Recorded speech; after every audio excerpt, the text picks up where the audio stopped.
Look, I put Graham Mertz on the title because he was impressive and he's a quarterback. Dameon Pierce played in this game as well. 2 yards on that carry. He would end up averaging on the day, Dameon Pierce would, 7 carries for 17 yards, 2.4 yards per carry. I don't think that told the whole story. It was good for him to get out there and get his feet wet. This next play, 2nd and 7 at the Houston 23. This is going to be a pass to Hutchinson. Fullback in the game, regardless of whether it's nope. There's the Dameon Pierce. 2 yards there, not a whole lot in front of him. You can't see the defensive lineman to the right here in this picture, but he really didn't have a lot of options. I thought the offensive line was better in pass protection than in run blocking today. This is going to be the Xavier Hutchinson. No, boy, I got this all screwed up. Graham Mertz scramble. Hold on, everybody. I got to get this straightened out. Let's see. Oh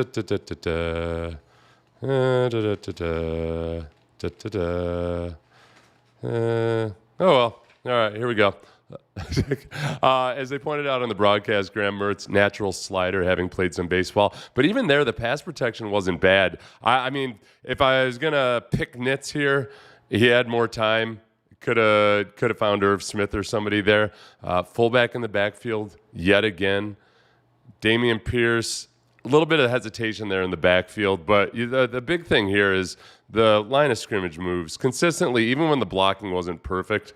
Just watch the line of scrimmage and see how it ends up on the opposition side. It's so much better than it was last year, and none of these guys were starters out there.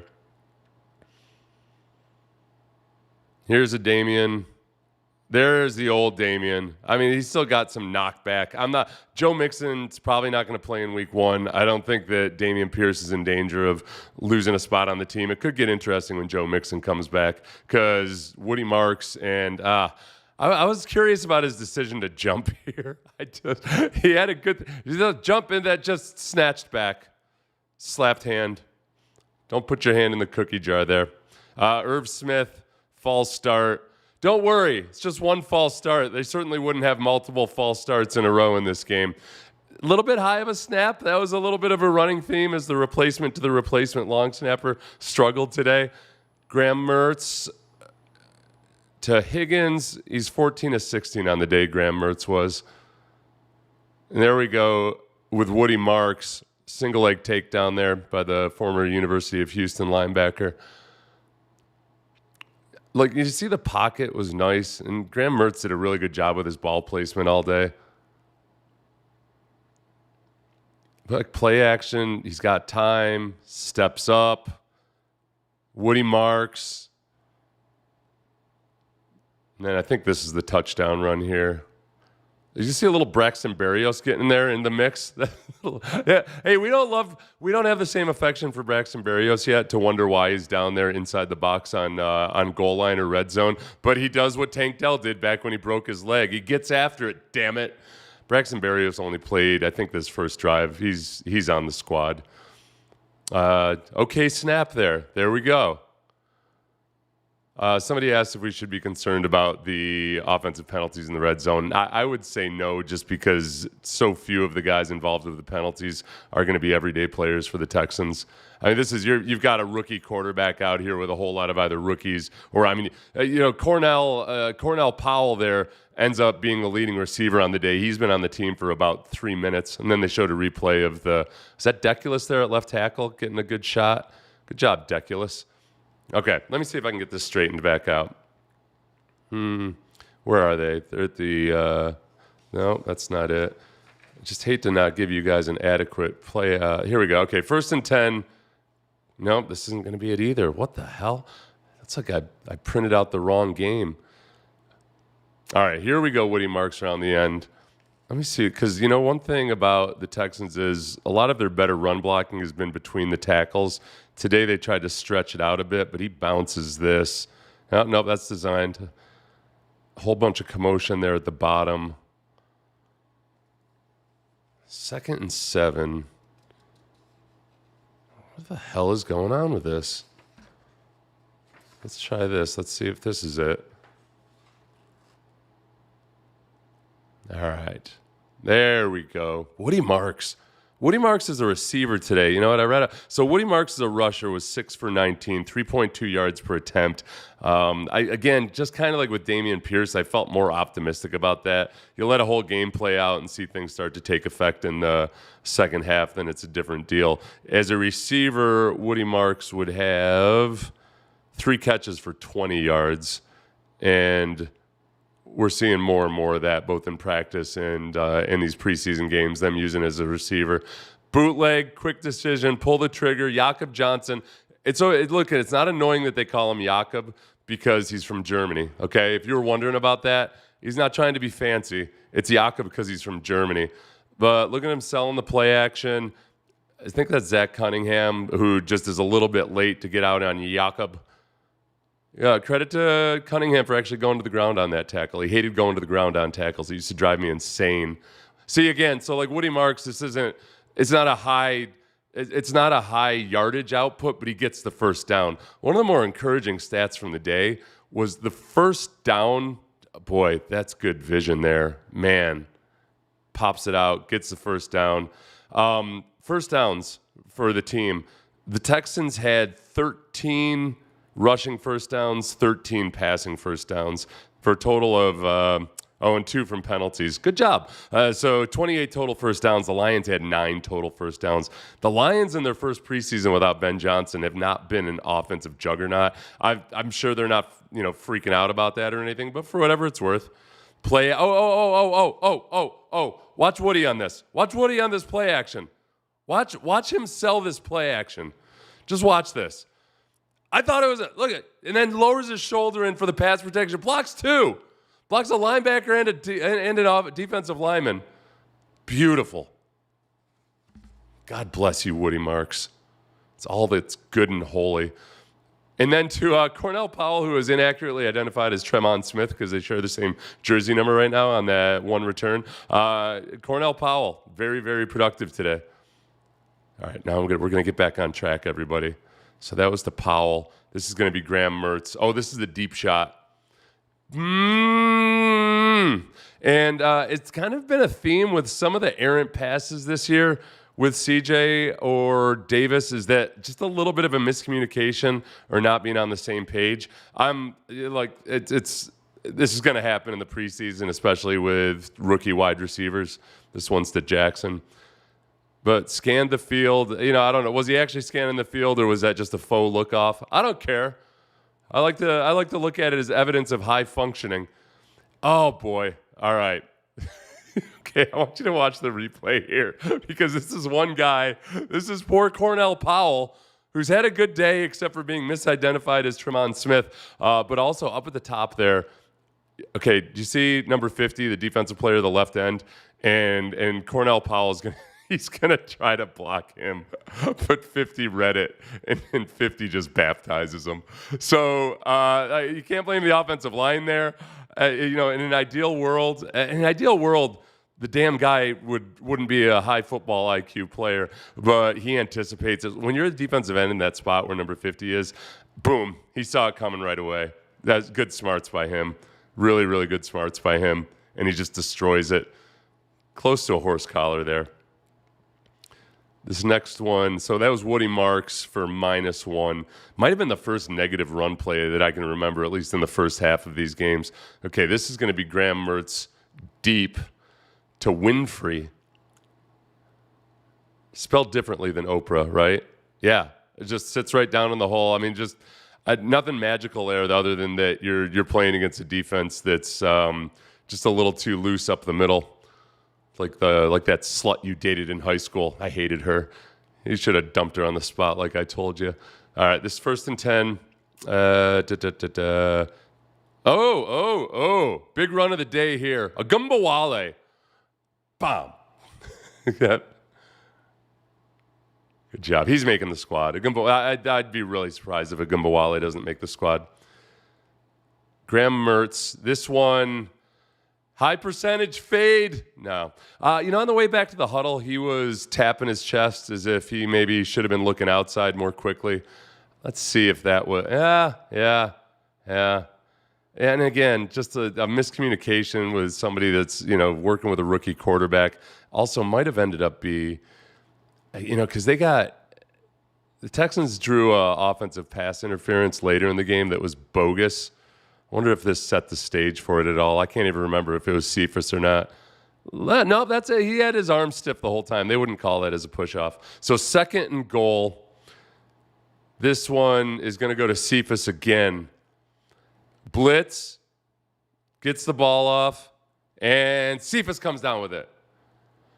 So whatever they had to iron out, it was just perfect on that one. So Graham Mertz has 2 incomplete passes in this half as he goes 14 and 16, and I don't think either of them were necessarily misplaced. It might have just been miscommunication. We haven't seen the second one yet, but it feels like it might be a little bit of a miscommunication too. I missed the 2-point conversion attempt on this, I guess. All right, Graham Mertz, 1st and 10 at the Houston 31.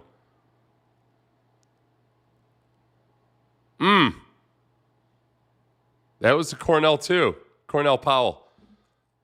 Not like Cornell the second, just it was Cornell as well. And look at, watch, this is a nice boom. That's a covered wide receiver.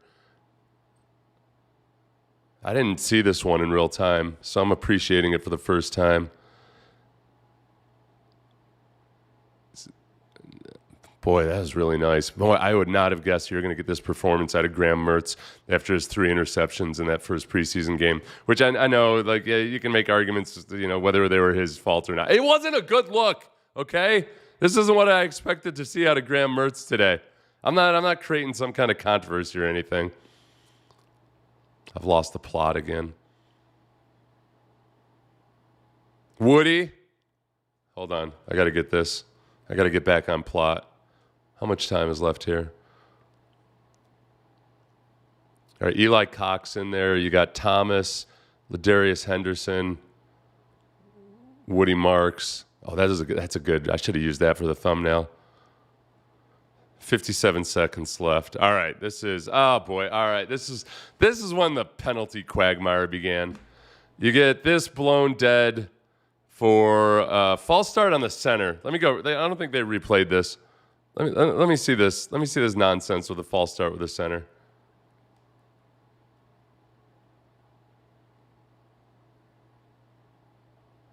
Oh, this is the next one after that. Okay, we won't go back to that one. So this was 2 in a row after I was bragging about how it was the Lions that had 2 false starts in a row. Texans get a second false start, this time on McDermott. No play there.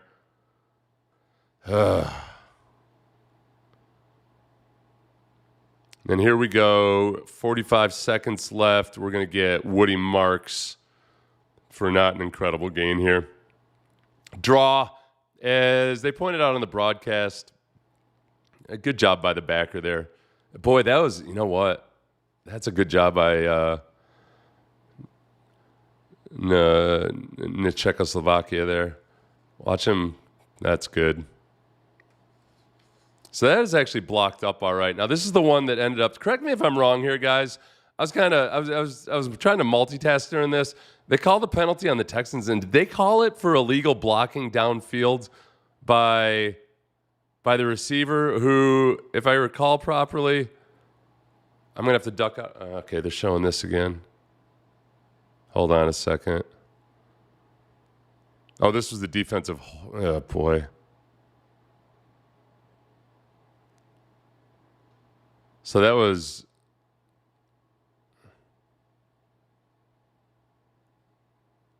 All right, this is the one that they end up calling holding, defensive holding. Oh, and this is a crazy one. Watch him. Okay, I'm just going to go ahead and I'm just going to bear hug you. Is that not allowed? I don't know. We didn't have a discussion about it, actually. They always tell me not to grab with one hand or anything, but they never told me anything about bear hugging the receiver. There we go. Irv Smith. All right, I'm going to catch on track again. Boy, this is a mess. I think I somehow printed these out wrong. Okay, so that was Irv Smith for 6 yards. That was, this is the one that ends up being the penalty on Cornell Powell for offensive pass interference. Let's watch this. Okay. I mean, face guarding is legal. Don't get me wrong. Those, Your Honor, those are defensive wounds. I mean, just, all right. These refs suck today.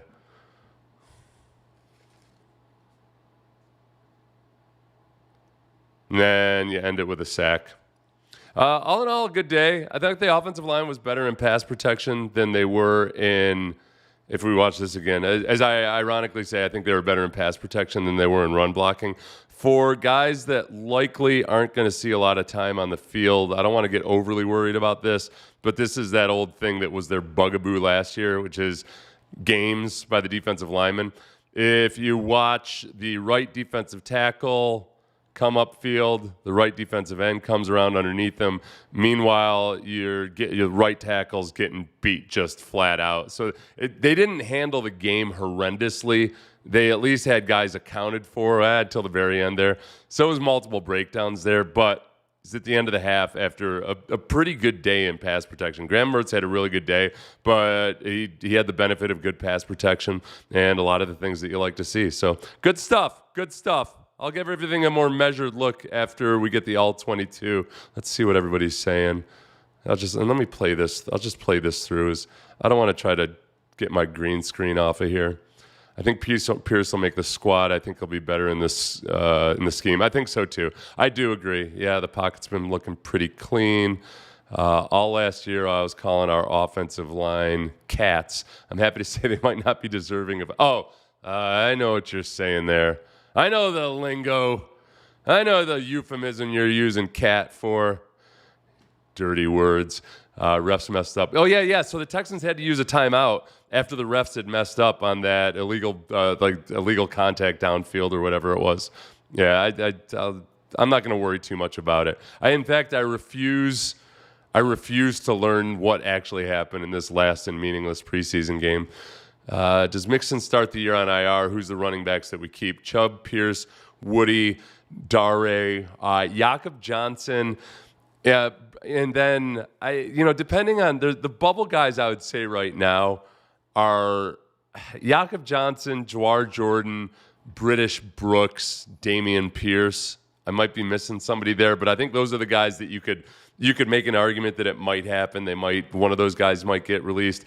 But if Joe Mixon, whether he's on IR or not, I think they figure out a way to keep everybody in that group that I just mentioned, except for possibly Jawar Jordan. Jawar Jordan's a tricky one. He's looked good all camp long. So there we go. Thanks for bearing with me through me trying to. Look at that! I got my one thumbs down already. I love that bastard, whoever he is, just consistently. Yeah, everybody else, give me a thumbs up. I don't know if it helps me out or not with the algorithm. They claim that it does, but it's just some propaganda. Mertz did have some good scrambles, and also did look comfortable in the pocket. I like that as well. Let Nick cook. I thought let Nick cook was taking a shot at my face the other day, and then I realized he just said he wants to see more plays and less of my face. Let Nick cook. Is this an okay compromise? If I just keep myself minimized down here in the bottom, is that all right? Some videos are going to be more plays. Some videos are going to be just me and single commentary, pulling an Andy Rooney on you guys. Awesome. Good start. Feeling good about the Texans. Feeling good about the fact that these guys actually want to run block. Love it.